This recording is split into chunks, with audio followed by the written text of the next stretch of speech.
হরে Krishna Krishna Krishna Hare Hare Ram Ram Ram Hare Hare Krishna Krishna Krishna Hare Hare Ram Ram Ram Hare Hare Krishna Krishna Krishna Hare Hare Ram Ram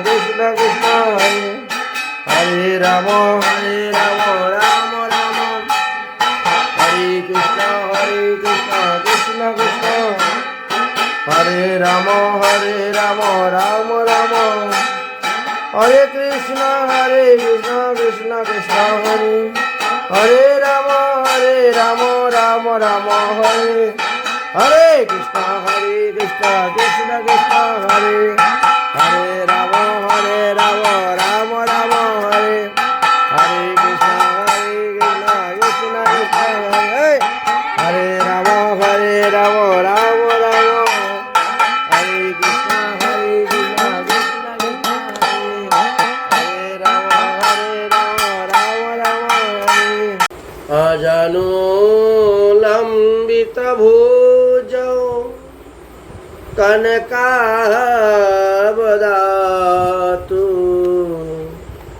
Sankirtanaikapitaro Kamalayatakshu Vishambara Dijabarao Jugadharma Palo Bande Jagate Priya Karo Karunaya Avataro Namo Trikala Shattaya Jagannatha Sutaya Cha Savitraya Saputraya Sakalatraya Te Namaha Guruve Gaura Chandraya Radhika Oitadaloye Krishnaya Krishna Bhaktaya Tadbhaktaya Namo Namah Shodhi Bhakta Bindagan Kalijuga Pavanavatар Shri Shri Gauranga Mahaprabhur লীলা কথা আমরা বেশ কয়েকদিন যাবত আস্বাদন করে যাচ্ছি। গতকালকে আমরা মহাপ্রভুর গৃহত্যাগ এবং সন্ন্যাস সম্পর্কে যৎকিঞ্চিত আস্বাদন করেছিলাম। আজ তার পরবর্তী বিষয় আলোচনা করব। মহাপ্রভু সন্ন্যাস গ্রহণের পরে বৃন্দাবনে রওনা হয়েছিলেন কাটুয়া হইতে, কিন্তু দৈবক্রমে তিনার বৃন্দাবন যাওয়া হলো না। রাঢ় দেশে 3 দিন ভ্রমণ করার পর তিনি অদ্বৈত ভবনে এসেছিলেন। সেখানে 10 দিন অবস্থান করেছিলেন। সচিমাতা গিয়েছিলেন। সচিমাতার হস্তে রন্ধন মহাপ্রভু সেবা গ্রহণ করেছিলেন। রঘুনাথ দাস গোস্বামী পাদ এসেছিলেন, তিনার সঙ্গে দেখা হলো। আর অন্যান্য ভক্তগণের সঙ্গে দেখা করেছিলেন। শান্তিপুরে 10 দিন থাকার পর মহাপ্রভু সচিমায়ের আদেশ অনুসারে এবার নীলাচলের দিকে রওনা হবেন। এই পর্যন্ত গতকাল আমরা আস্বাদন করেছিলাম। মহাপ্রভু যেদিন শান্তিপুর হইতে নীলাচলের দিকে রওনা হইবেন, সেই দিন মহাপ্রভু সব ভক্তদেরকে বলেছিলেন, তুমি সব লোকমর পরম বান্ধব, এই ভিক্ষা মাগমরে দেহ, তোমরা সব ঘরে যাইয়া কর সদা কীর্তন, কৃষ্ণ সংকীর্তন, কৃষ্ণ নাম, কৃষ্ণ কথা, কৃষ্ণ আরাধন। মহাপ্রভু বলেন, তোমরা তো সবাই আমার পরম প্রিয় বান্ধব, পরম প্রিয় ভক্ত, তোমাদের কাছে আমি একটা জিনিস ভিক্ষা চাচ্ছি, সেই ভিক্ষাটা কিন্তু আমাকে দিতে হবে। কি ভিক্ষা? ঘরে যাইয়া সদা করো কৃষ্ণ সংকীর্তন, সর্বদা হরিনাম সংকীর্তন করবে, কৃষ্ণ নাম করবে, কৃষ্ণ কথা বলবে, কৃষ্ণ আরাধন করবে। এই ভিক্ষা আমাকে দাও। আজ্ঞা দহ নীলাচলে করিব গমন, মধ্যে মধ্যে আসি তোমাদেরকে দিব দর্শন। এ ভক্তগণ সবাই আমাকে আদেশ করো, আজ্ঞা দেও, আমি মাতৃ আদেশে এখন নীলাচলে গিয়ে থাকবো, অবস্থান করব, তবে মধ্যে মধ্যে আসবো, এসে তোমাদেরকে দর্শন করব। এই পর্যন্ত আমরা গতকালকে আলোচনা করেছিলাম। তার পরবর্তী বিষয় আজ আমরা আজকে আলোচনা করব। এই মতো নানা রূপে সভা প্রভু দিয়া চলিলেন প্রভু দক্ষিণাভিমুখ হইয়া। চৈতন্য ভাগবত অন্তলীলায় দ্বিতীয় অধ্যায় 30 নম্বর পয়ার থেকে আজ আমাদের আস্বাদনের বিষয়বস্তু। এই মতো নানা রূপে সভাকে প্রভু দিয়া চলিলেন প্রভু দক্ষিণাভিমুখ হইয়া রওনা হয়েছে। পথে প্রভু পরীক্ষা করেন সবার প্রতি, কি সম্বল আছে বলো কাহার সংহতি। মহাপ্রভু যখন নীলাচলে রওনা হয়েছিলেন, মহাপ্রভুর সঙ্গে অনেক ভক্তগণ রওনা হয়েছিলেন। তাই মহাপ্রভু বলছেন, আমার সঙ্গে যে তোমরা নীলাচলে যাচ্ছ, কার কাছে কি সম্বল আছে, কার কাছে কত টাকা পয়সা আছে বলো তো। সবে বলে প্রভু বিনা আজ্ঞায় তোমার, কোনো দ্রব্য লইতে না হয় শক্তি আমার। সবাই বলছে আপনি তো কোনো আদেশ করেন নাই, আজ্ঞা দেন নাই, এই জন্য আমরা কোনো কিছু নেই নাই, আমরা সবাই খালি হাতেই যাচ্ছি,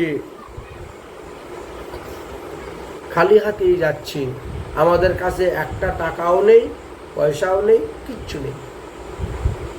প্রভু বলে কাহারে যে কিছু না কহিলা লহিলা, প্রভু বলে কাহারাও যে কিছু না লইলা, ইহাতে আমারে বড় সন্তুষ্ট করিলা।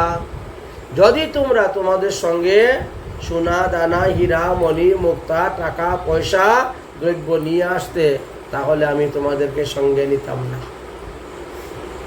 তোমরা খালি হাতে আসছো, তাই আমি খুব সন্তুষ্ট হয়েছি, অতএব তাহলে তোমরাও আমার সঙ্গে যেতে পারবে। ত্রিভুবনে কৃষ্ণ দিয়াছেন অন্য ছত্র, ঈশ্বরের আজ্ঞা হইলে মিলিবে সর্বত্র। এই ত্রিভুবন সর্বমুক্ত পাতাল 14 ভুবনেই সর্ব জায়গায় খাওয়া দাওয়ার ব্যবস্থা আছে। ভগবান অন্য ছত্র খুলে রেখে দিয়েছেন সারা বিশ্ব ব্রহ্মাণ্ডে। তবে ঈশ্বরের যেদিন ইচ্ছা হয়, আজ্ঞা হয়, যেখানে সেখানেই তুমি খেতে পারবে, সেখানেই থাকতে পারবে, সেখানেই শুতে পারবে। ঈশ্বর আজ্ঞায় তাহা মিলিবে সর্বত্র। ভগবানের আজ্ঞা না হলে উপবাস থাকতে হবে, আর ঈশ্বরের আজ্ঞা হইলে যেন তেন প্রকারে তোমার কাছে খাবার এসে পৌঁছে যাবে। কারণ এই ত্রিভুবনেই ভগবান অন্ন ছত্র দান করে রেখে দিয়েছেন। প্রভু যারে যেই দিবস না লিখেন আহার, রাজপুত্র হইল তার উপবাস। তার যদি ভগবান আপনার কপালে আহার লিখে না রাখেন, আপনি রাজার ছেলে হইলে উপবাস থাকতে হবে। কপালে লিখা নাই, কোথা থেকে খাবার আসবে? এটি হলো নিয়ম। হেনমতে প্রভু তত্ত্ব কহিতে কহিতে উতরিলা আসিয়া আটিসার নগরে। এইভাবে কথা বলতে বলতে আটিসার নগর যাচ্ছে। আবার যদি তোমার কপালে লেখা থাকে, সেটা তুমি পাবেই পাবে, খাবে। বুঝেছেন? যেন তেন প্রকারে না তোমাকে খেতেই হবে, এটা তোমার কপালে লেখা আছে, তোমাকে ভোগ করতেই হবে, খেতেই হবে।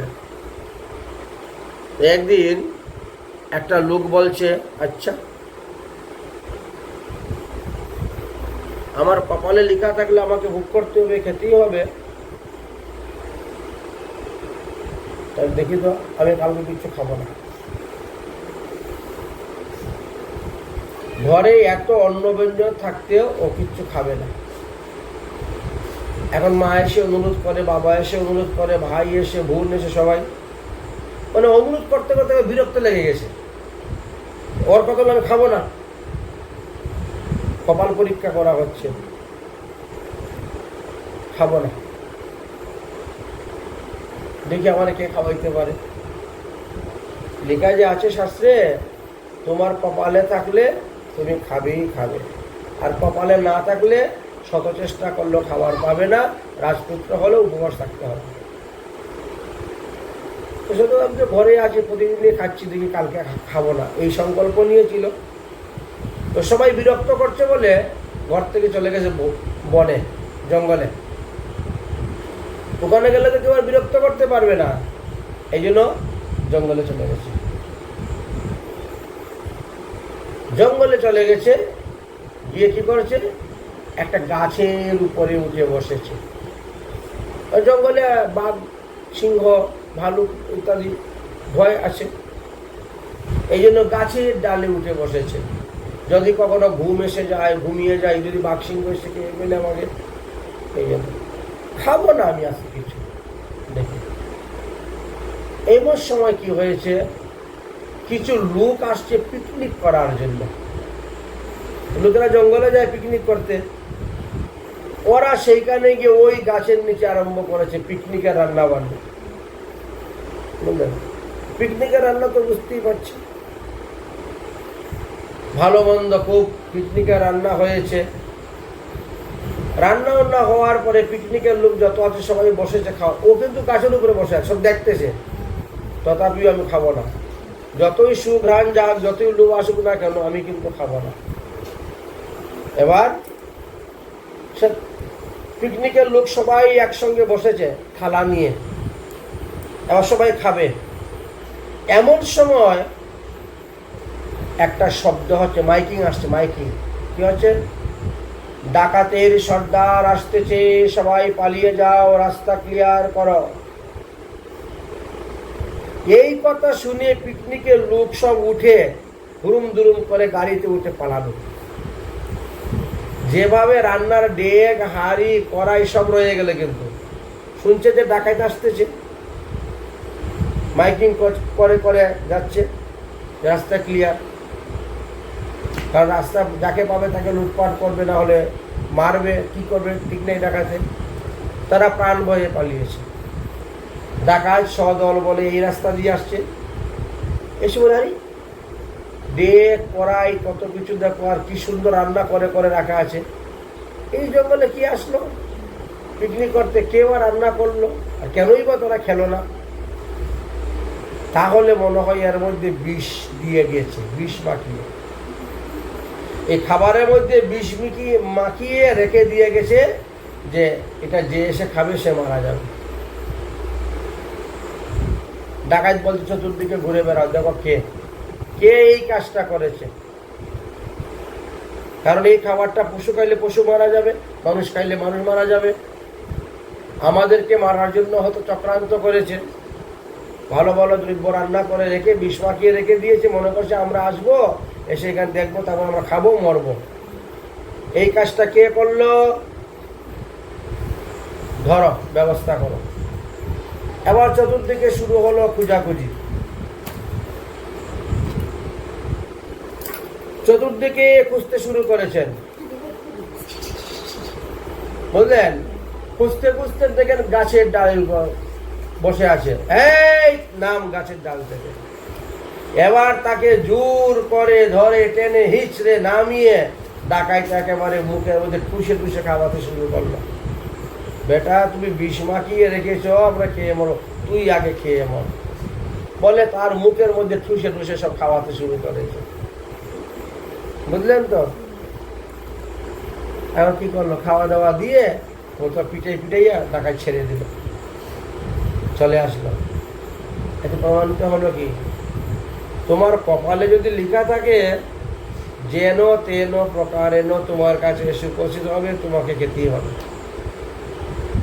আর কপালে না থাকলে সারাদিন চিন্তা করা। বললেন একটা কথা, কপালে নাই ঘি, ঠকঠকাইলে হবে কি? হ্যাঁ, এবার চিন্তা করে দেখেন, যে মহাপ্রভু এইভাবে খুব ভালো ভালো গল্প করছেন আর রাস্তা চলছে, বুঝলেন? রাস্তা চলতে চলতে কোথায় গিয়েছেন? আটিসার নামক এক গ্রামে গিয়ে উপস্থিত হয়েছেন। সেই আটিসার গ্রামে মহাভাগ্যবানগণ আছেন পরম সাধু অনন্ত শ্রীনাম। একজন ভক্তের নাম শ্রী অনন্ত দাস। ওই আটিসার গ্রামেতে উনি একজন পরম ভক্ত। তো মহাপ্রভু সেই গ্রামে গিয়ে উপস্থিত হয়েছেন। ওই গ্রামের যত ভক্ত বৈষ্ণব বা সদাচারী লোক ছিল বা জনগণ, তারা সবাই মহাপ্রভুকে দেখার জন্য এসেছেন। তারপরে ওই অনন্ত নামক যে ভক্ত, তিনি মহাপ্রভুকে নিমন্ত্রণ করে তিনার ঘরে নিয়ে গেলেন। রহিলেন প্রভু আসি অনন্তের আলয়ে, কি কহিব আর তার ভাগ্যের সমুচয়ে। তার মতো ভাগ্যবান কে আছে, কজন আছে, যার গৃহে স্বয়ং মহাপ্রভু গিয়ে অবস্থান করতেছেন, বিশ্রাম করছেন, প্রসাদ গ্রহণ করছেন, হরিকথা বলছেন। এরকম ভাগ্যবান কে আছে আর কজনেরই বা হয়? কি কহিব তার ভাগ্যের সীমার কথা। যাই হোক, সর্বগণ মহাপ্রভু করিলেন ভিক্ষা, সন্ন্যাসীর ভিক্ষা ধর্ম করাইলেন শিক্ষা। এখন মহাপ্রভু কি করলেন? বলেন, আমি তো সন্ন্যাসী, আমার কাজ হলো ভিক্ষা বৃত্তি করা। ঠিক আছে, তোমরা বসো, রান্না বান্না করো, আমি 2-4 বার ভিক্ষা করে আসি। তারপরে সবাইকে নিয়ে প্রসাদ পেলেন। সর্বরাত্রি কৃষ্ণ কথা কীর্তন প্রসঙ্গে আসিলেন অনন্ত পণ্ডিত গৃহের রঙ্গে। অনন্ত পণ্ডিতের গৃহে মহাপ্রভু সারা রাত কৃষ্ণ কথা বলতে বলতে কাটিয়ে দিয়েছেন। কখনো কৃষ্ণ কথা বলেন, কখনো কীর্তন করেন, কখনো নৃত্য করেন, এইভাবে চলছেন। শুভদৃষ্টি অনন্ত পণ্ডিতরে প্রতি করি, প্রভাতে চলিলেন শ্রী গৌর হরি। সারা রাত কীর্তন করার পর ভোরবেলা স্নান করলেন।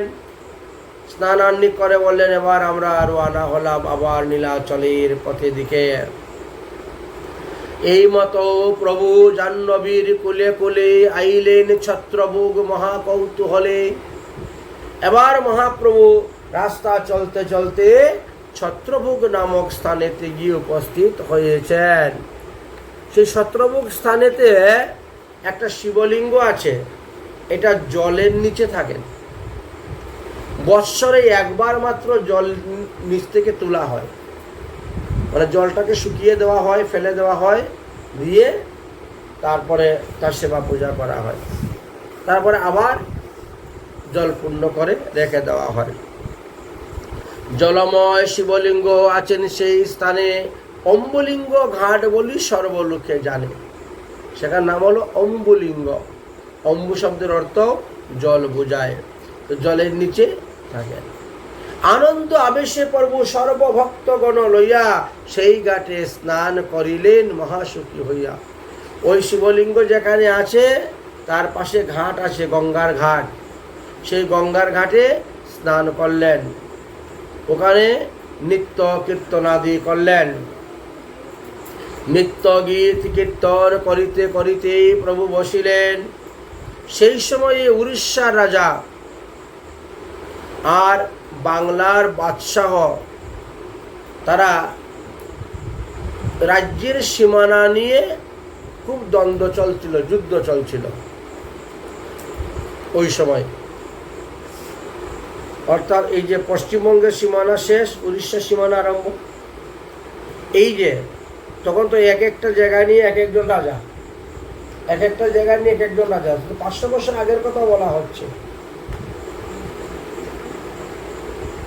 এই সিম ঠেলাঠেলি, কে কতটা জায়গা দখল করতে পারে কার, এই নিয়ে যুদ্ধ।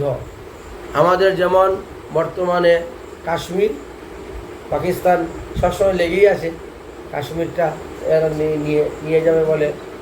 ঠিক তেমনিভাবে মহাপ্রভু যখন যাচ্ছেন তখন ওখানে যাওয়ার পরে লোক বলছে এদিকে রাস্তা বন্ধ, এর আগে আপনি যেতে পারবেন না, এখন যাওয়া ঠিক হবে না, ওখানে যুদ্ধ চলতেছে দুই দেশের মধ্যে, দুই রাজ্যের মধ্যে। সেই গ্রামের অধিকারী ছিলেন রামচন্দ্র খান। যদ্যপি বিষয় তবু মহাভাগ্যবান। মহাপ্রভু অম্বুলিঙ্গ দর্শন করার পরে যখন রাস্তা চলতে চলতে একেবারে উড়িষ্যার বর্ডারে গিয়ে উপস্থিত হলেন, তখন সেখানের যে জমিদারের অধীনে ছিল তার নাম ছিল রামচন্দ্র খান। যদিও সে বিষয়ী বলছেন তথাপিও মহাভাগ্যবান। আর মহাপ্রভু তার জমিদারির জায়গাতে অবস্থান করতেছেন, নৃত্য গীত করতেছেন। এই কথা শুনে তখন সেই বিষয়ী রামচন্দ্র খান আসলেন আর মহাপ্রভুর চরণে পড়িয়া দণ্ডবত প্রণাম করিলেন। দণ্ডবত হইয়া পড়িলেন পদতলে। তবে মহাপ্রভু তার নাম জিজ্ঞাসিলে। মহাপ্রভু তোমার নাম জিজ্ঞাসা করছে, তোমার নাম কি, কোথায় থাকো, জিজ্ঞাসা করছে। সে বলিল, আমি এই দক্ষিণ দেশের অধিকারী, আমার নাম রামচন্দ্র খান। প্রভু যদি কোনো কিছুই প্রয়োজন হয়, তখন বললে হে প্রভু, যদি আপনার কোনো কিছু প্রয়োজন হয় তাহলে এই দাসকে অবশ্যই বলবেন, আমি মনে প্রাণে চেষ্টা করব আপনার সেবা করার জন্য। মহাপ্রভু বললেন, দেখতে তো পাচ্ছ আমি আমার সমস্ত ভক্তদেরকে নিয়ে নীলাচলে জগন্নাথ দর্শন করতে যাচ্ছি। এত দুর্গম রাস্তা পার হয়ে যাচ্ছি, সামনে এখন বর্ডার, তার মধ্যে জঙ্গল, বিশাল জঙ্গল। এই জঙ্গল পার হয়ে আমাকে যেতে হবে বললেন ঝাড়খণ্ডের জঙ্গল পার হতে হবে। এখানে চুরি ডাকাতির ভয় আছে, বাঘ সিংহ হিংস্র প্রাণীর ভয় আছে, নানা রকমের। অতএব আমরা যাতে নির্ভয়ে ভালোভাবে উড়িষ্যায় যেতে পারি, তার কোনো ব্যবস্থা যদি করে দিতে পারো তাহলে খুব ভালো হয়। রামচন্দ্র খান বললেন, প্রভু ঠিক আছে, সেই দায়িত্ব আমার উপরে ছেড়ে দাও। তবে পায়ে হেঁটে যাওয়া যাবে না, পায়ে হেঁটে যাওয়া যাবে না, কারণ দুই দেশের মধ্যে যুদ্ধ চলতেছে। কেমন করে যাবো? ওইটা আমি নৌকা যুগে আপনাদেরকে পৌঁছাইব, একটু ঘুরতে হবে। নৌকা যুগে আমি আপনাদেরকে পৌঁছাবো, রাতের অন্ধকারে নৌকার মধ্যে পরে আপনাদেরকে নিয়ে যাব, চিন্তা করবেন না। চলুন আজকে আমার সঙ্গে এক ব্রাহ্মণের বাড়িতে আপনাদের থাকা খাওয়ার ব্যবস্থা করে দিচ্ছি। লোকটা বিষয়ী হলেও এদিকে ভালো। মহাপ্রভুর থাকা খাওয়ার ব্যবস্থা এক সদাচারী ব্রাহ্মণের বাড়িতে করলেন। নানা যত্নে ধীর ভক্তি যুগচিত্ত হইয়া প্রভুর রন্ধন বিপ্র করিতে লাগিলা। যেই বাড়িতে মহাপ্রভুর থাকা খাওয়ার ব্যবস্থা করলেন, সেই বিপ্র অত্যন্ত সন্তুষ্টির সহিত আনন্দে মহাপ্রভুর জন্য ভোজন প্রস্তুত করতে শুরু করলেন। নিত্যানন্দ আদি সব প্রিয়বর্গ লইয়া ভোজন করিতে মহাপ্রভু গেলেন বসিয়া। তারপরে রন্ধনে পরে ভগবান শ্রীকৃষ্ণ নামে ভোগ লাগলো। সেই ভোগ প্রসাদ নিয়ে মহাপ্রভু সমস্ত ভক্তদেরকে নিয়ে বসলেন। ভোজন সময় প্রিয়া প্রভু করিয়াছ মন, বলছেন। তারপরে এখান থেকে আর জগন্নাথ পুরী কত দূর শুনলেন। তারপরে দুই হাত তুলে জগন্নাথ জগন্নাথ বলে ঘন ঘন ডাকতে শুরু করেছেন। এইভাবে করতে করতে বেলা অবসান হয়ে গেল। অতঃপর রামচন্দ্র খান নৌকা নিয়ে এসে উপস্থিত। হেন ওই সময়ে কহিন রামচন্দ্র খান নৌকা আসি ঘাটে প্রভু হইল বিদ্যমান। প্রভু নৌকা এসে গেছে, ঘাটেতে আছে, অতএব আপনারা নৌকাতে উঠুন। প্রভুর আজ্ঞায় মুকুন্দ নৌকাতে উঠলেন, অন্যান্য ভক্তগণ উঠলেন, আর নৌকার মধ্যে বসে কীর্তন শুরু করলেন। সবাই মিলে শুরু হলো কীর্তন। প্রভুর আজ্ঞায় মুকুন্দ মহাশয় কীর্তন করেন, প্রভু নৌকার বিজয়। অবুধ নাবিকে বলে, হইল সংশয়, বুঝিলাম আজি আর প্রাণ নাহি রয়। মাঝি বলছে, প্রভু কীর্তন বন্ধ করুন, কীর্তন বন্ধ করুন, চুপচাপ পার হতে হবে, কারণ জলপথেও ভয় আছে জলদস্যু। নৌকার কীর্তন শুনে জলদস্যুরা এসে যাবে, এসে যদি আক্রমণ করে সবাইকে মারবে, ধরবে, টাকা পয়সা যা আছে সব নিয়ে যাবে। দস্যু তো, এদের কোনো প্রাণে কোনো মায়া নেই, দয়া নাই, কিছু নাই। অতএব কীর্তন বন্ধ করুন, কীর্তন বন্ধ করুন। অবুধ মাঝি তো মহাপ্রভুর মহিমা জানে না। অবুঝ নাবিকে বলে, হইল সংশয়, বুঝিলাম আজি আর প্রাণ নাহি রয়। বিপদ। বলছেন, যদি দেখি জলদস্যু আসছে তাহলে আমরা নৌকা ভিড়ে লাগাইয়া উপরে উঠে চলে যাবো। বলছে উপরে যাওয়া যাবে না, উপরে গেলে বাঘের ভয়, জঙ্গল, রাত্রিবেলা যাব। কুলেতে উঠিলে বাঘে লইয়া পলাইবে, আর জলে পড়িলে কুমিরে খাইবে। নৌকা থেকে যদি আপনি দস্যুর বয়ে লাফ দিয়ে জলে পড়েন, কুমিরে খাবে। আর নৌকাকে যদি সাইড করে আপনি জঙ্গলে উঠে যান, তাহলে বাঘে খাবে। আর নৌকায় থাকলে দস্যুরা এসে আক্রমণ করে, মারধর করে নিয়ে যাবে, সব দিকে বিপদ। এমন একটা পরিস্থিতি।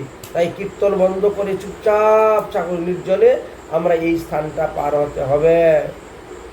কুলেতে উঠিলে বাঘে লইয়া পলাইবে, জলেতে পড়িলে সে কুমিরেতে খাইবে।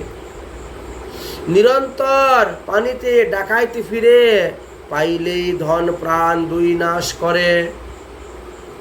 এতেক যাবৎ উড্ডু দেশে নাহি পাই, তাবৎ নীরব থাকো সকল বুসাই। যতক্ষণ পর্যন্ত উড়িষ্যায় আমরা ঢুকতে না পারি, ততক্ষণ পর্যন্ত সবাই চুপচাপ নীরব থাকুন, কোনো শব্দ করবেন না, কথা বলবেন না। কিন্তু মহাপ্রভু শুনছেন না, কীর্তন রসে আছেন। হেনমতে মহাপ্রভু সংকীর্তন রসে আছেন, কীর্তন চলছে। যাই হোক, ভাগ্যক্রমে কোনো আপদ বিপদ হলো না। প্রবেশ করিলা আসি উৎকল দেশে। উৎকল দেশে চলে গেলেন। সেখানে যাওয়ার পর যুধিষ্ঠির নামে একটি স্থান আছে। যুধিষ্ঠিরে স্থাপিত মহেশ্বর তথায় ছিল। যুধিষ্ঠির পঞ্চপাণ্ডব যখন বনবাসে গিয়েছিলেন, বা অন্য সময় হয়তো কোনো সময়ে, তিনি একটা মহাদেবের শিবলিঙ্গ স্থাপন করেছিলেন। মহাপ্রভু সেই স্থানে উপস্থিত হয়েছিল। যুধিষ্ঠিরে স্থাপিত মহিষ তথায় আছিল, স্নান করি তথায় নমস্কার সমর্পিলেন। মহাপ্রভু সেখানে স্নান করলেন, শিবের মাথায় জল দিলেন, নমস্কার প্রণাম করলেন। এক দেবস্থানেতে শুইলা সভাকারে, আপনি চলিলা প্রভু ভিক্ষা করিবারে। এবার সবাই তো রাত্রিবেলা ঘুমায় নাই, নৌকা যুগে আসছেন, সবাই ক্লান্ত। মহাপ্রভু বললেন, তোমরা সবাই ঘুমাও, আমি কয়েকবার ভিক্ষা করে আসি। আমি তো সন্ন্যাসী, সন্ন্যাসীর নিয়ম হলো ভিক্ষা করে খাওয়া। অতএব তোমরা বিশ্রাম করো, আমি ভিক্ষা করে আসি। এই বলে মহাপ্রভু চললেন। ভিক্ষা করিতে প্রভু হইল হরষিত মন, আইলেন যথাবাসী এই সে ভক্তগণ। তখন তিনি গ্রামের ভিতরে প্রবেশ করলেন, ভক্তগণের বাড়িতে ভিক্ষা করেন। ভিক্ষা করে ভিক্ষা দ্রব্য নিয়ে আসলেন। জগদানন্দ সেই দ্রব্য রান্না করলেন। সন্তোষে জগদানন্দ করিলা রন্ধন, সবার সঙ্গতি প্রভু করিলা ভোজন। এবার সবার খাওয়া দাওয়া করলেন। এক এক গ্রামে এক এক রাত্রিবাস। এই মতো মহাপ্রভু চলিতে চলিতে সর্বরাত্রি সেই গ্রামে করি সংকীর্তন, উষাকালে মহাপ্রভু করিলা গমন। সারা রাত কীর্তন করলেন, ভোরবেলা আবার রওনা হয়ে গেছেন সেখান থেকে। এই মতো মহাপ্রভু চলিতে চলিতে কতদিনে উতরিলা আসে সুবর্ণরেখা নদীতে। সুবর্ণরেখা নদীর তীরে গিয়ে উপস্থিত হয়েছে। স্নান করি সুবর্ণরেখা ধন্য করি চলিলেন গৌরাঙ্গ শ্রীহরি। সুবর্ণরেখা নদীতে স্নান করলেন, করে সেখান থেকে আবার সামনে অগ্রসর হলেন। অতঃপর মহাপ্রভু রাস্তা চলতে চলতে কমলপুর নামক স্থানেতে গেলেন। সেই কমলপুর নামক স্থানের পাশ দিয়ে যে নদী যাচ্ছে তার নাম হলো ভাগরী নদী।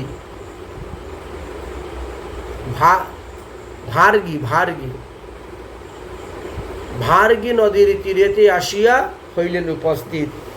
সকলে মিলিয়ে ভার্গী নদীতে স্নান করলেন, তিলক করলেন, আহ্নিক করলেন। গ্রামবাসীগণ আসলেন, সবাই মহাপ্রভু বসলেন, জিজ্ঞেস করলেন এখানে কি কি দর্শনীয় স্থান আছে। তখন ভক্তরা বলছে এখানে কপুতেশ্বর মহাদেব নামে এক প্রসিদ্ধ মহাদেব মন্দির আছে, এটা দর্শনীয় স্থান। মহাপ্রভু বলেন জগদানন্দ, তাহলে তুমি রান্না বান্না করো, আমি একটু কপুতেশ্বর মহাদেবকে দর্শন করে আসি। এই নাও আমার দণ্ড আর কমণ্ডলু তোমার কাছে রাখলাম, আমি গিয়ে দর্শনটা করে আসি।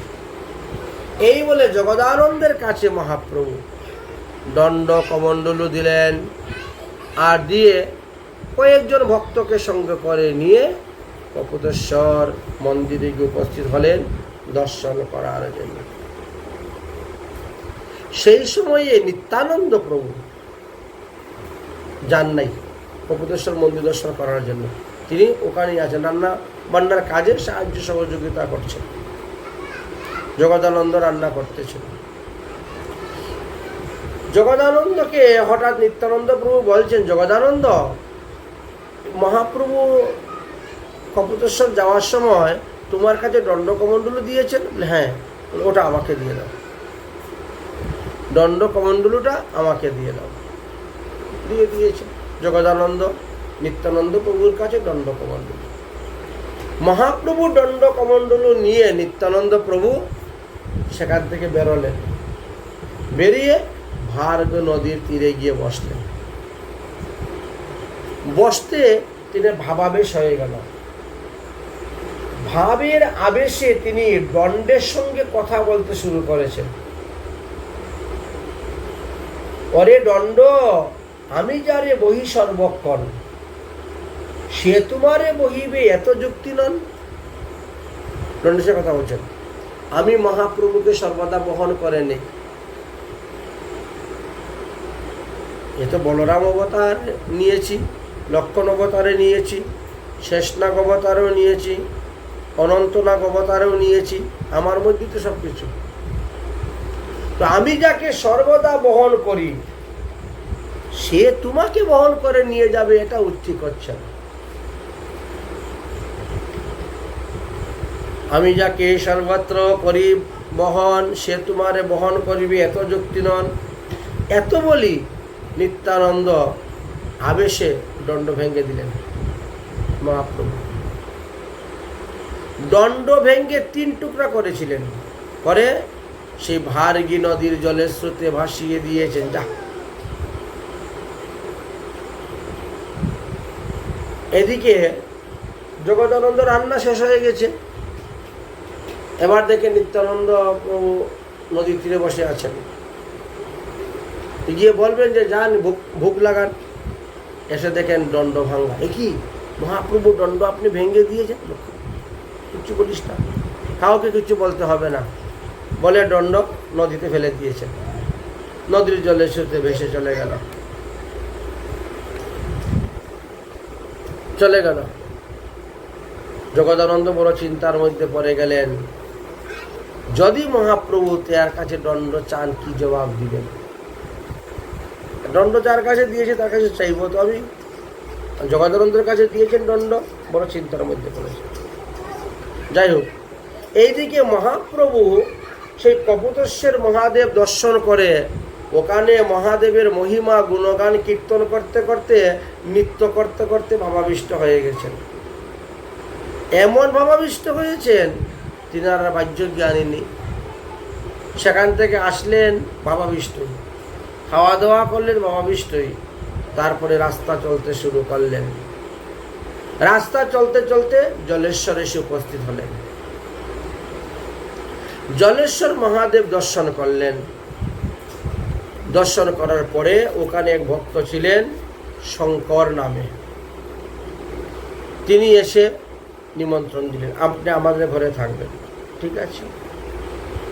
এদিকে মহাদেবের এক নাম শঙ্কর, মহাদেবের অত্যন্ত প্রিয় শঙ্কর। নিজ প্রিয় শঙ্করের বৈভব দেখিয়া নৃত্য করেন গৌরচন্দ্র পরমানন্দ হইয়া। মনের আনন্দে জলেশ্বর মহাদেব দর্শন করে প্রেমানন্দে খুব নৃত্য গীত করছেন। শিবের গৌরব বুঝাইতে গৌরচন্দ্র, এতে কৌ শিবপ্রিয় সর্বভক্তবৃন্দ। তখন শিবের অনেক মহিমার কথা বললেন। নানামতে চৈতন্যের পথে বোলায় বৈষ্ণব, শিবের অমান্য করে ব্যর্থতার সব। মহাপ্রভু তখন নৃত্য করতে করতে বলছেন, দেখো যদি কেউ আমার প্রতি শ্রদ্ধা থাকে, ভক্তি থাকে, প্রেম থাকে, অথচ আমার প্রিয় ভক্ত শিবকে অপমান করে, সে প্রেম ভক্তি থেকে বঞ্চিত হয়ে যাবে। কারণ শিব হলেন পরম বৈষ্ণব। শিবকে অপমান করলে তার সমস্ত ব্যর্থ। এই মতো জলেশ্বরের মহিমা করিলা কীর্তন। সমস্ত রাত্রি গান কীর্তন করলেন। উষাকালে চলিলান প্রভু লইয়া ভক্তগণ। এবার সেখান থেকে রওনা। হেনমতে নিত্য কীর্তন রস করি আইলেন রেমুনা গ্রামে গৌরাঙ্গ শ্রীহরি। এবার যেতে যেতে রেমুনা, বালেশ্বরের কাছে না রেমুনা, রেমুনা গ্রামেতে গিয়ে উপস্থিত হলেন। রেমুনাতে যাওয়ার পরে শুনলেন যে গোপীনাথ বিগ্রহ, খুব প্রসিদ্ধ বিগ্রহ আছেন ওখানে, চলো গোপীনাথ দর্শন করো। হ্যাঁ, রেমুনা দেখি, রেমুনাতে গিয়া নিজ মূর্তি গোপীনাথ বিস্তর করিলা নিত্য প্রভু ভক্তগণ সাথ। সেই ক্ষীরচূড়া গোপীনাথ দর্শন করার পরে খুব আনন্দে নৃত্য গীত করলেন। তারপরে ক্ষীরচূড়া গোপীনাথের মহিমার কথা সবার কাছে বলছেন, যে গোপীনাথের নাম ক্ষীরচূড়া কেন হলো, মাধবেন্দ্র পুরীর জন্য কেন ক্ষীরচুরি করেছিলেন, সে মাধবেন্দ্র পুরী কে ছিলেন, তিনার কিভাবে প্রেম ভক্তি ছিল, সমস্ত কথা বর্ণন করছেন। সমস্ত লীলা কথা এখানে বসে বসে মহাপ্রভু সবার কাছে বলছেন। তারপরে বেশ কয়েকদিন সেখানে থাকলেন ক্ষীরচূড়া গোপীনাথের এখানে, আর ক্ষীরচূড়া গোপীনাথের প্রসাদ গ্রহণ করলেন। ক্ষীরচূড়া গোপীনাথের মহিমার কথা কীর্তন করলেন। সেখানে মাধবেন্দ্র পুরী সমাধি আছে। মাধবেন্দ্র পুরী শেষ জীবনটা ওখানেই ছিলেন।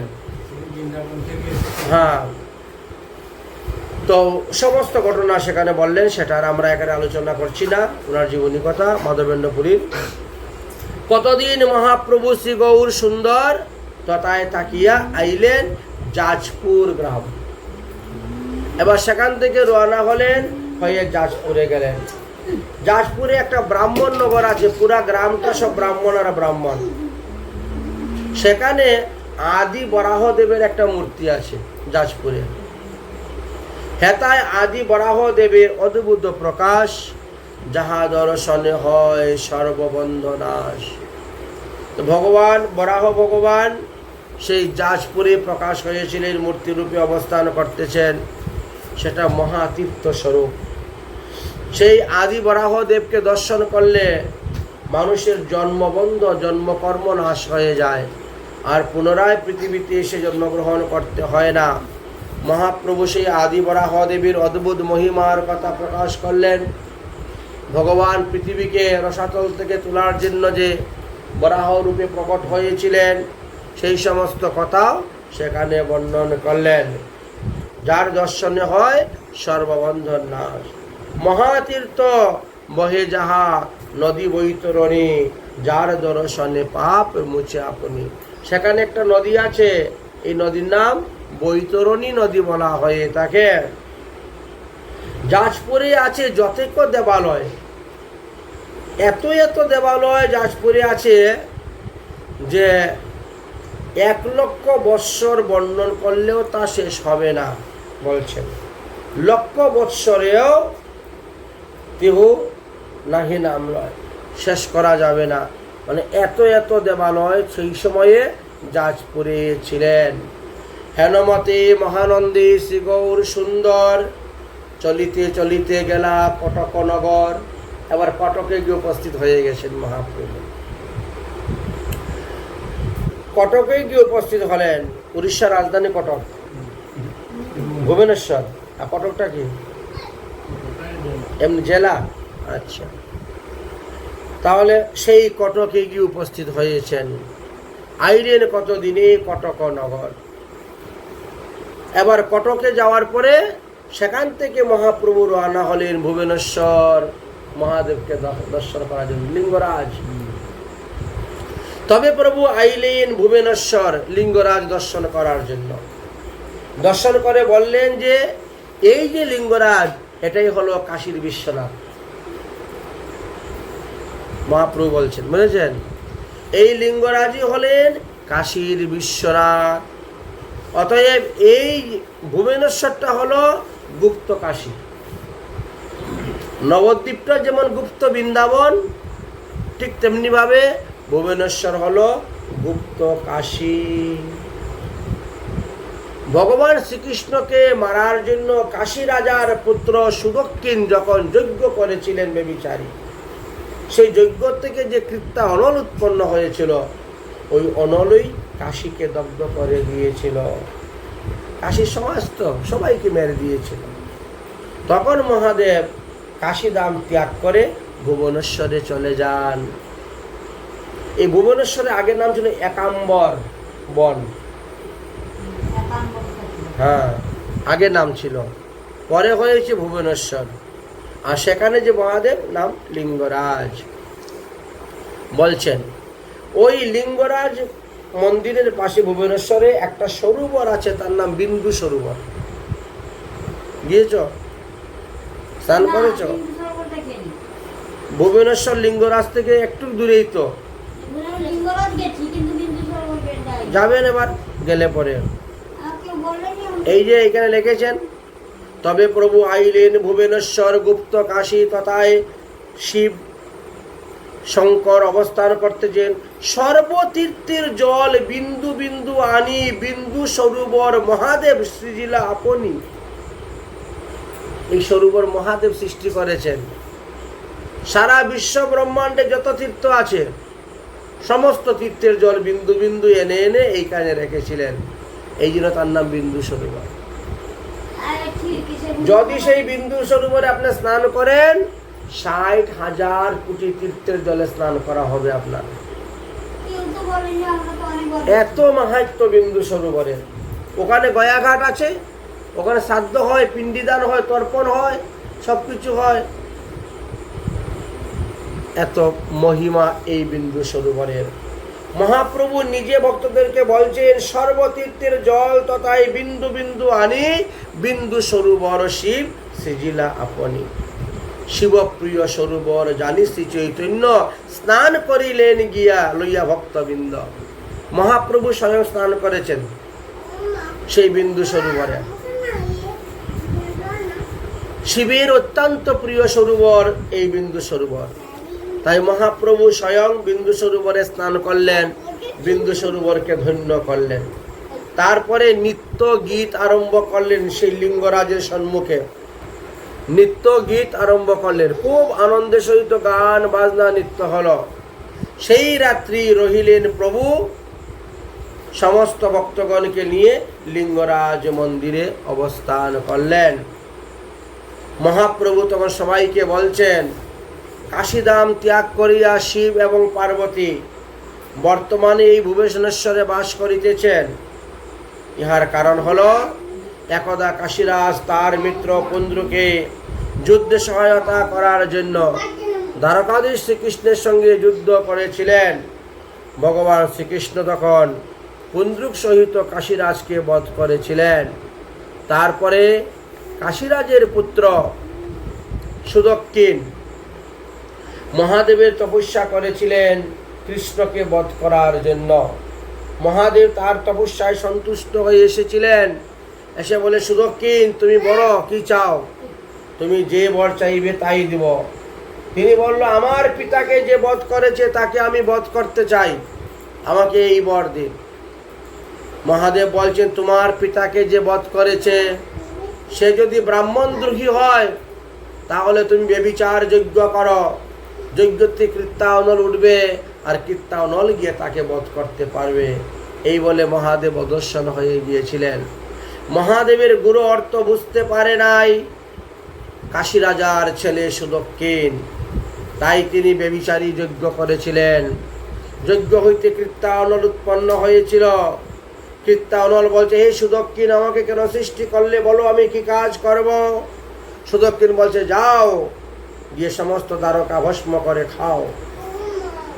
অগ্নি বলছে, আমি এখন মাত্র জন্ম নিয়েছি, প্রকট হয়েছি, আমি ক্ষুধার্ত পিপাসাযোগ্য, আগে আমাকে খেতে দাও, তারপরে কাজ করব। সুদক্ষিণ বলছে, আগে দ্বারকা পুরাইয়া আসো, তারপরে তোমাকে খেতে দিব। অভুক্ত অবস্থায় কৃত্তানল রওনা হয়েছিলেন দ্বারকার দিকে।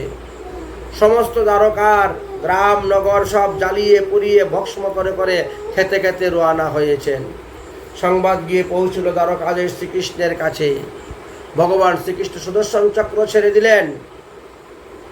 সেই সুদর্শন চক্র এসে আরম্ভ করলো সেই আগুনের মানুষের সঙ্গে যুদ্ধ।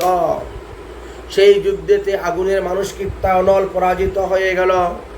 সুদর্শন চক্রকে বলছে, আমাকে রক্ষা করো, রক্ষা করো। সুদর্শন চক্র বলছে, যেখান থেকে উৎপত্তি হয়েছে সেই কাশী যদি পুরাইয়া মারো তবে তোমাকে ছাড়ব। এই জন্য কাশীকে পুরাইয়া মারতে তিনি গিয়েছিলেন। মহাদেব তখন চিন্তা করে দেখলেন, আমার এই কাশী নষ্ট হয়ে যাবে, আমার এই কাশী নষ্ট হয়ে যাবে, সমস্ত কাশী দগ্ধ করে ফেলতেছে। তখন মহাদেব সুদর্শন চক্রের সঙ্গে যুদ্ধ করার জন্য গিয়েছিলেন, কিন্তু সেখানে মহাদেবের পশুপাত অস্ত্র পর্যন্ত পরাজিত হয়েছিল। মহাদেব নিজে তখন নিজের প্রাণ নিয়ে পলায়ন করতে শুরু করেছিলেন। চক্র মহাদেবের পিছনে পিছনে ধাবমান হচ্ছিল। মহাদেব তখন প্রাণ নিয়ে পলাতে পলাতে ভগবান শ্রী গোবিন্দের চরণে গিয়ে শরণ নিয়েছিলেন। অতঃপর শ্রী গোবিন্দ বললেন, তাহলে তুমি আমার পুরুষোত্তম ক্ষেত্রে গিয়ে থাকো, তোমাকে আমি রক্ষা করব সুদর্শনের হাত থেকে। তাই পুরুষোত্তম ক্ষেত্রে একাম্বর নামক স্থানেতে তুমি বাস করো। অনন্তর ব্রহ্মাণ্ড প্রলয় হইলেও এই স্থানের কিছুই হইবে না। তাই আমি সব সময়ে এই পুরুষোত্তম স্থানে বাস করি, তুমিও সেখানে বাস করো। প্রতিদিন আমার ভোজন বিলাস হওয়ার পরে আমার প্রসাদ নৈবেদ্য তোমার কাছে যাবে, তুমি সেই প্রসাদ খাবে। তুমি তো মহাযোগী, মহাসাধু, পরম বৈষ্ণব, আর তুমি এইখানে বসে ভজন করলে তুমি আমার স্বরূপ মুক্তি লাভ করতে পারবে। এইভাবে মহাদেবকে আদেশ দিয়েছিলেন। এই যে পুরুষোত্তম ক্ষেত্র, এইখানে যদি কেউ নিদ্রা যায়, গিয়ে ঘুমিয়ে আছে, ঘুমাচ্ছে, সমাধির ফল পাবে, সাষ্টাঙ্গে দণ্ডবত প্রণাম করার ফল পাবে। পুরুষোত্তম ক্ষেত্রে এত মহিমা। সাধন ভজন না করলেও যদি খালি খায় আর ঘুমায়, তথাপিও সমাধির ফল লাভ করতে পারবে। কথা বলা মাত্রই সে আমার স্তুতির ফল লাভ করতে পারবে। হেন সেই ক্ষেত্র অতি প্রভাব নির্মাণ, এত নির্মল, এত পবিত্র, এই স্থানে আমি সর্বদা অবস্থান করি। বলছেন, সারা বিশ্ব প্রলয় হয়ে গেলেও আমার জগন্নাথপুরী প্রলয় হবে না। বুঝলেন? হেন সেই ক্ষেত্র অতি প্রভাব নির্মল, মৎস্য খাইলেও পাবে তারা অভিসান্নের ফল। আরো বিশাল মহিমা। আপনি এই কানে থেকে আপনি অভিসান্ন খেয়ে যে ফল পাচ্ছেন, জগন্নাথ পুরীতে পান্ডাগুলা মাছ খাইও সেই ফল পাচ্ছে। হ্যাঁ, হবিষান্নের ফল পাচ্ছে। তাহলে হবিষান্ন খাইলে কি ফল পাইতো সেটা আর মাথায় ঢুকে নাই এদের। মোটা মগজ তো, মোটা মাথা তো, এই জন্য মাছ খাইলেও যখন হবিষান্নের ফল বলতে মাছ খাই। আরে মাছ না খাইলে তো আর কি পাবে সেটা তো বুঝলো না। এর উপরে যে আরো কত জিনিস আছে পাওয়ার সেটা আর বুঝলো না। সেই স্থানে নাহিক যমদণ্ডের অধিকার, আমি করি ভালো মন্দ সবার বিচার। ভগবান মহাদেবকে বলছেন এই সমস্ত কথা। ভগবান বিষ্ণু, গোবিন্দ, শ্রী গোবিন্দ মহাদেবকে বলছেন, অতএব যাও তুমি উৎকল দেশে গিয়ে বাস করো, একাম্বর নামক স্থান ভুবনেশ্বরে বাস করো।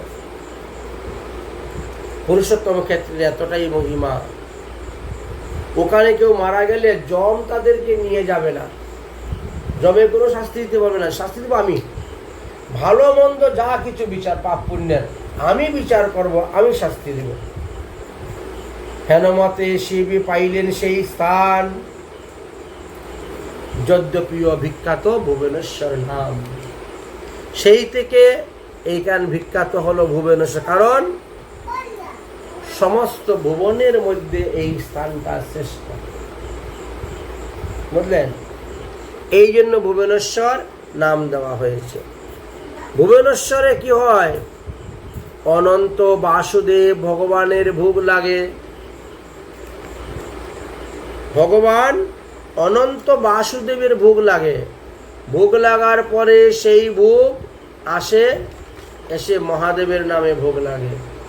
তারপরে সেই ভোগ বাজারে বিক্রি হয়, ওখানেও বিক্রি হয়। আনন্দ বাজার যেমন জগন্নাথ পুরীতে বিক্রি হয়, ঠিক তেমনি ভুবনেশ্বরে প্রসাদ বিক্রি হয়।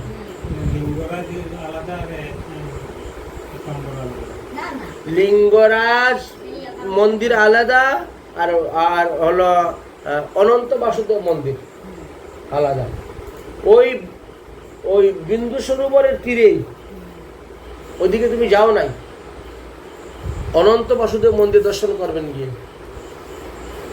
তারপরে দেখবেন ওখানে কত শত চুলায় রান্না হচ্ছে, যেরকম ভাবে জগন্নাথ পুরীতে রান্না হয় ওইভাবে ওখানে রান্না হয়। তারপরে ভগবানের ভোগ লাগে, সেই ভোগ প্রসাদ এসে লিঙ্গরাজে লাগবে, তারপরে সেটা ওখানে বিক্রি হয়। এই জন্য লিঙ্গরাজের অন্নপ্রসাদ খেলে দোষ হয় না। বুঝলেন? হ্যাঁ, ভগবানের নিবেদিত দ্রব্য যদি কেউ মহাদেবকে ভোগ লাগায়, সেই প্রসাদ খেলে কোনো দোষ হয় না। ভাগ্যবতী মহানন্দী, এবার মহাপ্রভু সেখান থেকে রওনা হলেন, এবার মহানদীতে গিয়ে উপস্থিত হয়ে গেলেন। ভাগ্যবতী মহানদী বলে করি স্নান, আইলেন প্রভু সাক্ষী গোপাল নামক স্থান। চলছেন মহাপ্রভু, এবার মহানদীতে স্নান করলেন, স্নান করে তারপরে আর চললেন, চলতে চলতে সাক্ষী গোপাল গিয়ে উপস্থিত হলেন। হ্যাঁ, যাই হোক, এখন তখন হয়তো গতির বেগ অন্যদিকে ছিল 500 বছর আগে।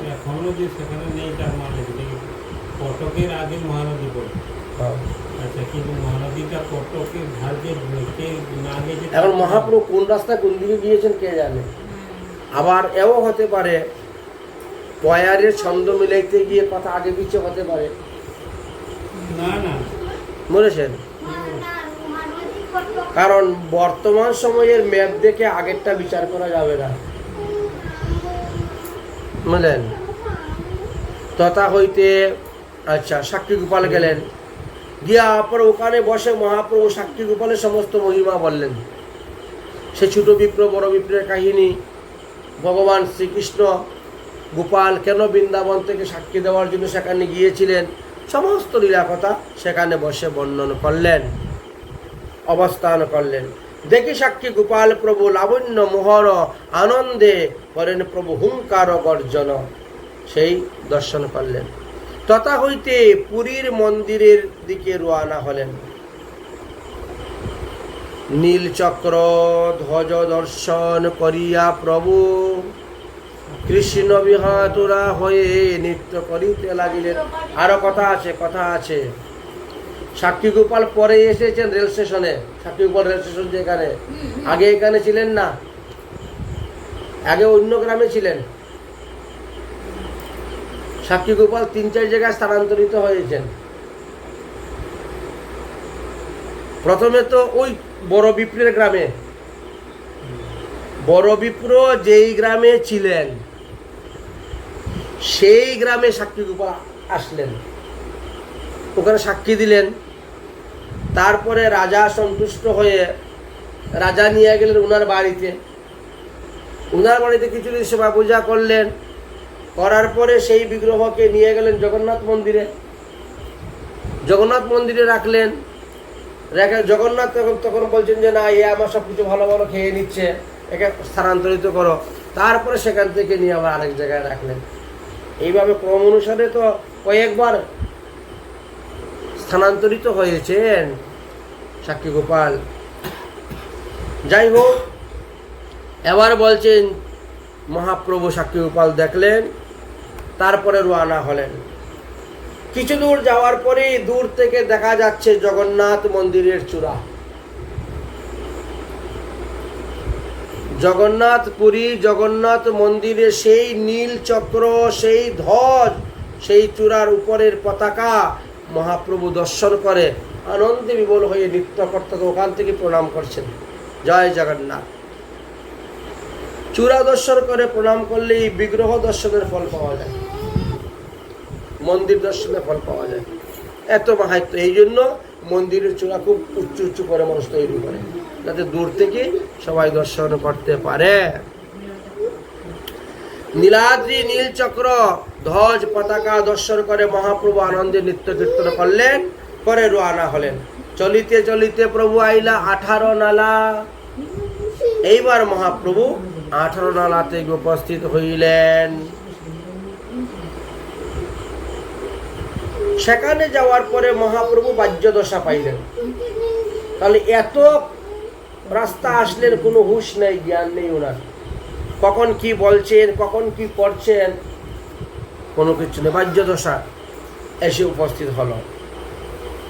বাহ্যদশা হওয়ার পরে মহাপ্রভু তখন বলছেন, জগদানন্দ, আমার দণ্ডকমণ্ডলুটা দাও তো। জগদানন্দ বলছে, দণ্ডকমণ্ডল তো আমার কাছে নাই, নিত্যানন্দ প্রভুর কাছে আছে। কই নিতাই, শ্রীপাদ, আমার দণ্ডকমণ্ডলু দাও। নিত্যানন্দ বলছে, দণ্ডকমণ্ডলু কি আর আছে? কেন, কি হয়েছে? বলে, আপনি যখন ভাবাবেশে নৃত্য করে, উদ্দণ্ড নৃত্য করে করে মাটির মধ্যে আছাড় খেয়ে পড়ছিলেন, তখন আমি আপনাকে কুলে ধরতে গিয়ে দণ্ডসহ আপনাকে নিয়ে মাটিতে পড়ে যাই। আপনার আমার দুজনের ভারেতে দণ্ড ভেঙে টুকরা টুকরা হয়ে গেছে, কমণ্ডলু চ্যাপ্টা হয়ে গেছি। তো ভাঙ্গা দণ্ড কমণ্ডলু নিয়ে বইয়ে বেড়াবো কেন? ফেলে দিয়েছি নদীর জলে। হ্যাঁ, ভাবা বেশি ছিলেন তো, কোনো হুঁশ ছিল না, বলেছেন। এবার হুঁশ যখন হবে, প্রভু বলে, কহ দণ্ড ভাঙ্গিলে কেমনে, পথে কি কুণ্ডল করিলে কাহার সনে। নিত্যানন্দ প্রভু তখন চতুরারি করলেন। প্রভাবে সে পড়িলা তুমি, তোমারে ধরিনু, তোমা সহ তৈছে দণ্ডের উপরে পড়িনু। দুইজনের ভারে দণ্ড ভাঙ্গিয়া খণ্ড খণ্ড হইল, সেই দণ্ড ভাগরী নদীতে ভাসাইয়া দিল। শুনে তো মহাপ্রভু খুব রেগে গেছেন। আমার দণ্ডটা এইভাবে ভেঙে গেছে, দুঃখ পাচ্ছেন। জগদানন্দ কিচ্ছু বলছেন না, চুপচাপ আছেন। মহাপ্রভু বলছেন, দেখো, আমি সন্ন্যাসী মানুষ, সন্ন্যাসীর এক শেষ সম্বল হলো দণ্ড, দণ্ড আর কমণ্ডলু। সেই দণ্ড কমণ্ডলু ভেঙে দিলে। জগদানন্দ, তুমি কেন নিত্যানন্দকে দিলে? আমি তোমার কাছে রেখে গেছি দণ্ড কমণ্ডলু।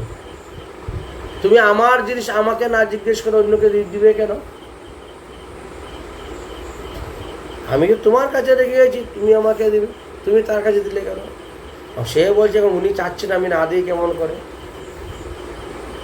যাই হোক, মহাপ্রভু বড় দুঃখ পেলেন। কহিলেন বৃত্তান্ত সকল জগদানন্দ। তখন জগদানন্দ বলছে, প্রভু এসব মিথ্যা কথা, উনি নিজেই ইচ্ছা করে দণ্ড ভেঙে দিয়েছেন, আমি দেখেছি। দণ্ডের সঙ্গে কথা বলতে বলতে প্রেমেতে বিবল হয়ে দণ্ড ভেঙে দিয়েছিলেন।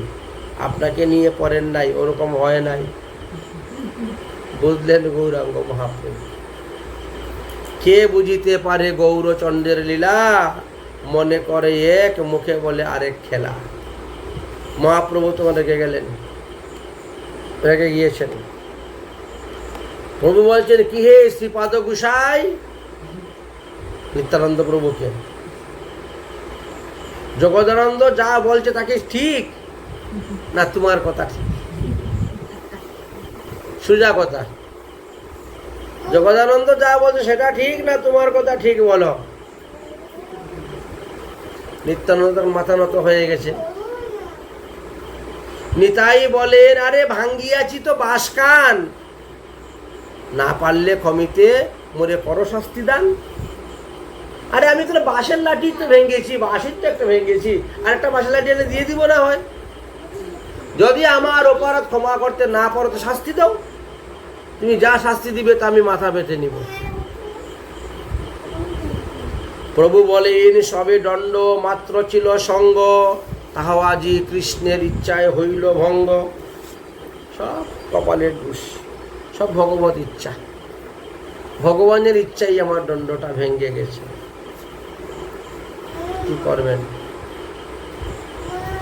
নিত্যানন্দ তখন করজোরে মহাপ্রভুকে বলছেন, মোর অপরাধ, মোর অপরাধ, তোমার দণ্ড হইল খণ্ড, যে উচিত হয় তোমার তাহা দেও দণ্ড। আমাকে যা দণ্ড দিবা তা আমি সম্মান। শুনিয়া কিছু মহাপ্রভু দুঃখ প্রকাশিলা, ঈষৎ ক্রুদ্ধ করি তবে কহিতে লাগিলা, নীলাচলে আসি মোর সবে হইল হিত কহিলা, সর্বশেষ দণ্ডধন ছিল তাহাও ভাঙ্গিলা। নীলাচলে আসি আমার এই অবস্থা হইল, শেষ সম্বলটা হারাইলাম। অতএব তোমাদের সঙ্গে প্রেম করাটাই আমার ভুল, তোমাদেরকে ভালোবাসাটাই আমার ভুল। অতএব আমার সঙ্গে আর কারু প্রেম নাই, কারু ভালোবাসা নাই, কারু দরকার নাই, আমি আর তোমাদের সঙ্গে যাব না। পরে মহাপ্রভু বসে গেলেন কোথায়? 18 নালায়। এই জন্য 18 নালাতে দেখবেন মহাপ্রভুর চরণ চিহ্ন আছে, দেখেছেন? এত বড় বড় চরণ চিহ্ন মহাপ্রভু। প্রেমেতে পাথর গলে মহাপ্রভুর ছাপ পড়ে গেছিল ওখানে 18 নালায়। দেখবেন সুন্দর করে একটা ছোট্ট করে মন্দির আছে, মন্দিরের ভিতরে এই মহাপ্রভুর চরণ রাখা আছে, চরণ ছাপ। মহাপ্রভু বললেন, ঠিক আছে, এখন এটাই হলো দণ্ড, এটাই শাস্তি। হয় তোমরা আগে যাও জগন্নাথ দর্শন করতে, আমি পরে যাব, অথবা তোমরা এখানে বসে থাকো, আমি আগে যাব জগন্নাথ দর্শন করতে, তোমাদের সঙ্গে আর যাব না। কারণ তোমাদের সঙ্গে অতিরিক্ত প্রেম করে ভালোবাসা করে আমার বিশাল ক্ষতি হয়ে গেল, বিশাল ক্ষতি হয়ে গেল। সন্ন্যাস গ্রহণ করার পরে আমি যাব, ইচ্ছা ছিল কোথায়? বৃন্দাবন। নিত্যানন্দ, তুমি আমাকে ঘুরাই পেঁচিয়ে কোথায় রাঢ় দেশে নিয়ে গিয়ে তারপরে অদ্বৈত প্রভুর বাড়ি নিয়ে চলেন শান্তিপুরে। গঙ্গা নদীকে তুমি যমুনা নদী বলে আমাকে হাঁটাইলে, আর হাঁটতে হাঁটতে শান্তিপুরে চলে গেলাম। তাহলে কত বড় তুমি আমার সঙ্গে 2 নম্বরই করছো। নদীর মানে তীরে আর কি, নদীর তীর দিয়ে। তো সুতরাং তোমার সঙ্গে আমি আর যাব না ভাই, আর থাকবো না, হয় তুমি সদল বলে আগে যাও, না হলে আমি আগে যাব বলে মহাপ্রভু বসে গেছে। মুকুন্দ বলছেন, তাহলে প্রভু আপনি আগে যান জগন্নাথ দর্শন করতে, আমরা পরে যাব, যান আপনি, আপনাকে আগে ছেড়ে দেওয়া হবে। মুকুন্দ বলেন, তবে তুমি চলো আগে, আমরা সবে কিছু পরে যাব, পাছে পাছে পরে যাব। এত শুনি মহাপ্রভু চলিলা শীঘ্রই গতি, বুঝিতে না পারে কেহ দুই প্রভুর মতি। সেখান থেকে নিত্যানন্দ মহাপ্রভু আলাদা হয়ে গেলেন। নিত্যানন্দ সব ভক্তকে নিয়ে আঠরনালে বসা রইলেন, আর মহাপ্রভু চললেন একা জগন্নাথ মন্দিরে। আবেশে চলছেন, আবেশে চলিলা প্রভু জগন্নাথ মন্দিরে। জগন্নাথ দেখি প্রভু প্রেমেতে হইলা বিভল, হাসে কান্দে নাচে গায়ে কীর্তন করতে শুরু করে দিয়েছেন। হা জগন্নাথ, হা জগন্নাথ বলে মহাপ্রভু উচ্চস্বরে কীর্তন, নৃত্য, বর্জন, ডাক শুরু করেছেন।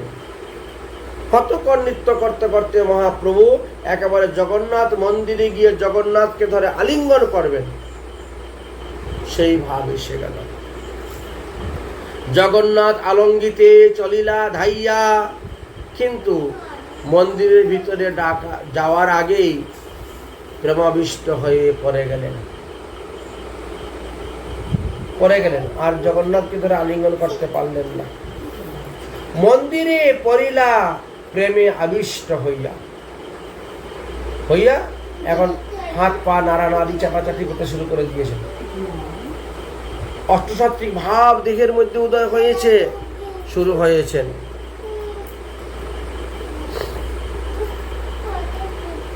এবার যে পরিচাগণ ছিলেন, মন্দিরে কর্মচারীগণ, মন্দিরে তো অনেক লোক থাকে, বিভিন্ন রকম লোক, তো যারা কর্মচারী পদে ছিল মন্দিরের দেখাশোনার দায়িত্ব, তারা বলে এই পাগল একটা কোথার থেকে আসছে, হাসে কান্দে নাচে গায়ে, দেখো মন্দিরের ভিতরে উৎপাত করতেছে, ওকে ধরে বের করে দাও, পায়ে হাতে ধরে সবাই শূন্য করে নিয়ে বের করে দাও। এই জন্য সবাই প্রস্তুত। মহাপ্রভুকে ধরে সবাই বের করার জন্য প্রস্তুত হয়েছেন। সেই সময়ে দৈবক্রমে সার্বভৌম ভট্টাচার্য সেখানে গিয়ে উপস্থিত হয়েছেন। তিনি তখন মহাপ্রভুর এই দশা দর্শন করেন, কিন্তু দেখেন নাই, চিনেন না। দর্শন করে সার্বভৌম ভট্টাচার্য চিন্তা করছেন, এ কোনো সাধারণ মানুষ নয়। তার যে দেহের অঙ্গের কান্তি, অঙ্গের জ্যোতি, আর যে অষ্টসাত্ত্বিক ভাব, এত কোনো সাধারণ মানুষ নয়, সাক্ষাৎ ঈশ্বর। সার্বভৌম ভট্টাচার্য সাক্ষাৎ ঈশ্বর, ভগবান মনুষ্যরূপ দর্শন করে এসেছেন জগন্নাথকে দর্শন করার জন্য। আর জগন্নাথ দর্শন করে নিজেই নিজের রূপ মাধুরী আস্বাদন করতে করতে প্রেম বিবল হয়ে পড়ে গেছে। এই সাধারণ মানুষ না। অতএব এই মহারত্ন, এই মহাধনকে তোমরা এরকম পায়ে হাতে ধরে নিয়ে বাইরে ফেলে দিবে? খবরদার, কেউ ধরবা না, কেউ ছুঁইবা না। সার্বভৌম ভট্টাচার্য নিজের শিষ্যদেরকে আদেশ করলেন, এই সবাই মিলে উঠাইয়া, কাঁধে করে উঠাইয়া নিয়ে চলো আমার বাড়িতে। ওখানে আছে সার্বভৌম ভট্টাচার্যের বাড়ি, তো নবদ্বীপেও আছে, নদিয়ায়, আবার ওখানেও ছিল। বিরাট বড় পণ্ডিত, ভারতবর্ষের মধ্যে অদ্বিতীয় পণ্ডিত ছিলেন, হাজার হাজার ওনার শিষ্য এবং সন্ন্যাসী শিষ্য। সন্ন্যাস গ্রহণ করার পরেও লোক ওনার কাছে গিয়ে শিখে, শিক্ষা গুরু উনি, কে কীরকম চলবে, কীরকম খাবে, কীরকম করবে, কীরকম ভোজন করবে সব। তাই সার্বভৌম ভট্টাচার্য মহাপ্রভুকে দেখে মনে করলেন যে সাক্ষাৎ জগন্নাথ, সাক্ষাৎ ভগবান, তিনি নরলোক ধরে এসেছেন দেখার জন্য। অতএব তিনাকে নিয়ে আমার বাড়িতে চলো, আমার বাড়িতে চলো। দৈবে তথায় সার্বভৌমকে উপস্থিত হলেন। তিনি পরিচারকদেরকে নিষেধ করলেন এবং সশিষ্যের দ্বারা তিনি তিনার নিজের গৃহে নিয়ে উত্তম শয্যার মধ্যে মহাপ্রভুকে শয়ন করালেন। শয্যার মধ্যে শয়ন করিয়েছেন, বাতাস করতেছেন। আর মহাপ্রভু তো ভাবে বিভোর হয়ে গড়গড় গড়গড় শব্দ করছেন, জয় জয় জয় জয় জয় জয় জগন্নাথ, এরমভাবে বলছেন, বলেছেন ভাবে বিভোর হয়ে। সার্বভৌম ভট্টাচার্য বসে আছেন, দেখি তার বাহ্যদশা ফিরুক। বাহ্যদশা না ফিরা পর্যন্ত ওনার সঙ্গে কথা বলা যাবে না, কিছু বোঝা যাবে না। এই জন্য সার্বভৌম অপেক্ষা করতেছেন যে বাহ্যদশা যখন ফিরবে তখনই তিনার সঙ্গে কথা বলব,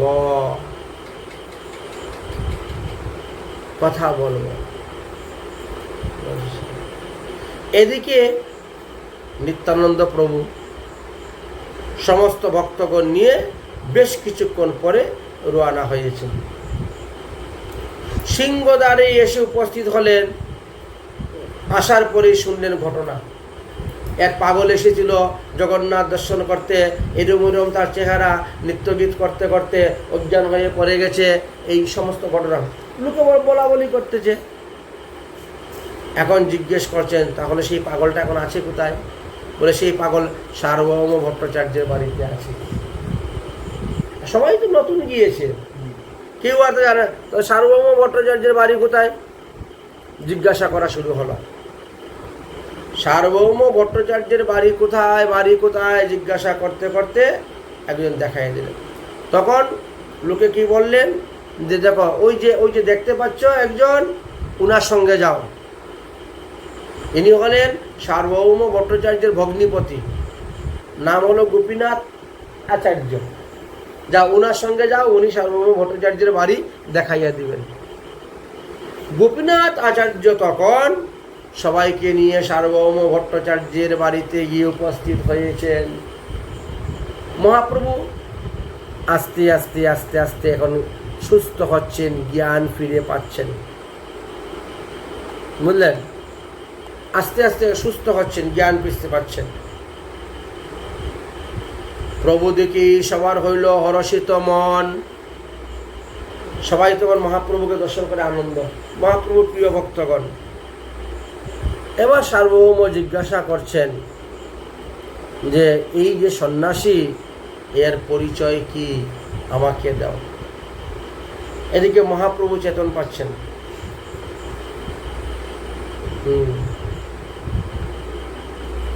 বহুক্ষণ চৈতন্য, বহুক্ষণ চেতন্য হে ভোগের কাল হইল, সার্বভৌম মনে তা ভয় উপজিল। সার্বভৌম ভট্টাচার্য চিন্তা করে দেখলো যে এখন তো মধ্যাহ্নকাল, ভোজনের সময়, এই সন্ন্যাসী তো এখনো দেখি জ্ঞান ফিরতেছে না, তাহলে কি দেহের মধ্যে প্রাণ আছে না নাই? সূক্ষ্ম তুলা আনিয়া নাকের অগ্রেতে ধরিল, ঈশ্বর চলিতেছে তুলা দেখিয়া ধৈর্য হইল। দেখেছে না দেহের মধ্যে প্রাণ আছে, এখনো মারা যায় নাই। বসি ভট্টাচার্য মনে বিচার করিল, এ কৃষ্ণ মহাপ্রেমের সাত্ত্বিক বিকার হইল। এই ব্যক্তির দেহের মধ্যে সাত্ত্বিক বিকার হয়েছে কৃষ্ণ প্রেমের। হয় তিনি স্বয়ং জগন্নাথ হবেন, না হয় কোনো দেবতা হবেন। সার্বভৌম ভট্টাচার্য এটা চিন্তা করতেছে। এমন সময় গোপীনাথ মহাপ্রভুর সমস্ত পার্শ্বদেরকে নিয়ে এসেছে, বসেছেন। এবার জিজ্ঞাসা করছেন, আপনারা কি সন্ন্যাসীকে চিনেন? হ্যাঁ চিনি তো, ইনি তো নবদ্বীপে থাকেন, ইনি তো জগন্নাথ মিশ্রের পুত্র, নাম হলো নিমাই পণ্ডিত, বুঝলেন? তখন আরে হ্যাঁ হ্যাঁ হ্যাঁ সার্বভৌম সব চিনে নিয়েছেন, ওনার বাড়ি তো সেখানে, আদ্যপন্ত সব চিনে নিয়েছেন। সার্বভৌম ভট্টাচার্য তখন নিজ পুত্র চন্দ্রশেখরকে বললেন, ঠিক আছে তাহলে উনি যখন একটু সুস্থ হোক, যখন জ্ঞান ফিরে পাবে, তখন ইনাকে নিয়ে তোমরা সবাই আগে সমুদ্রে যাবে। সমুদ্রে গিয়ে সমুদ্রে স্নান করবে। স্নান করার পরে জগন্নাথ দর্শন করে তোমরা আসো, ততক্ষণে আমি প্রসাদের ব্যবস্থা করে তোমাদের জন্য রাখবো। এই বলে সার্বভৌম ভট্টাচার্য চন্দ্রশেখরের উপরে দায়িত্ব দিয়ে দিলেন। কিছুক্ষণ পরে মহাপ্রভু বাহ্যদশা পেলেন। বাহ্যদশা পেয়ে মহাপ্রভু উঠে বসলেন, হরিনাম সংকীর্তন করলেন, তারপরে গঙ্গা স্নান করতে গেলেন। সার্বভৌম ভট্টাচার্য তখনকার মনুষ্য বুদ্ধি চলে আসলো, বুঝেছেন? প্রথমে দেখলো সময় ঈশ্বর বুদ্ধি, বাড়িতে এনে রাখলো, 2-3 ঘন্টা পরে আসলো দেবতা বুদ্ধি, আর যখন সবার মুখ থেকে পরিচয় পেলেন তখন এসে গেল মনুষ্য বুদ্ধি। এত মানুষ আমার মতো নেই। যাই হোক, মহাপ্রভু সবাইকে নিয়ে স্নান করতে গেলেন। স্নান করার পরে ফিরে আসলেন। দিবা 3য় প্রহরে গিয়ে তাদের খাওয়া দাওয়া সেবা শান্তি হয়েছিল। খাওয়া দাওয়া সেবা শান্তি হয়েছিল।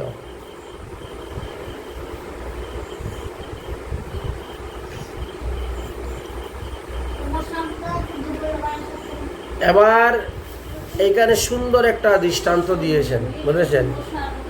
বললেন, দেখো, প্রথমে দেখার পরে ঈশ্বর বুদ্ধি আসলো, মহাপ্রভুর চরণ ধলে পদধূলি নিয়ে নিল। পরে দেবতা বুদ্ধি আসলো, তখনও কত হাত জোর করে স্তুতি ভক্তি করলো।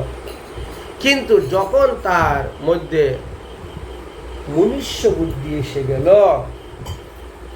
মহাপ্রভু বাহ্য জ্ঞান পাইলেন, সুস্থ হলেন, খাওয়া দাওয়া করলেন, বসলেন, কথাবার্তা বলা হলো, হ্যাঁ, তখন মনুষ্য বুদ্ধি এসে গেল। মুনির বুদ্ধি আসার পরে তিনি কি বলছেন, দেখো, তুমি তো নবীন সন্ন্যাসী, 24 বছর বয়সে সন্ন্যাস নিয়েছ, সন্ন্যাস করার পরে কি করতে হয় না করতে হয়, কর্তুম অকর্তুম কিছু জানো? না, তো আমি তুমি জানি না। বলে, তাহলে তুমি কালকে থেকে আমার স্কুলে ক্লাস করিও, বুঝলেন? তোমার মতন 1000 সন্ন্যাসী আমার শিষ্য। মহাপ্রভুকে বলছেন, তোমার মতো 1000 সন্ন্যাসী আমার শিষ্য। নবীন সন্ন্যাসী নিজের ধর্ম নাহি জানো, বেদান্ত অধ্যয়ন করো, তবে জানতে পারবা সন্ন্যাসী ধর্ম। কখনো বেদান্ত করেছ? না, এগুলো তো করি নাই। বলে, তাহলে কালকে থেকে আমার কাছে বসবা, আমার সঙ্গে ক্লাস করবা, দেখবা তোমার মতো 1000 সন্ন্যাসী বসে ক্লাস করতেছে, তুমিও ক্লাস করো। মহাপ্রভু তখন সার্বভৌম ভট্টাচার্যকে প্রণাম করলেন। সার্বভৌম ভট্টাচার্যকে মহাপ্রভু প্রণাম করলেন। কি বলে? নমো নারায়ণ, বুঝলেন? সার্বভৌম ভট্টাচার্য আশীর্বাদ করছেন,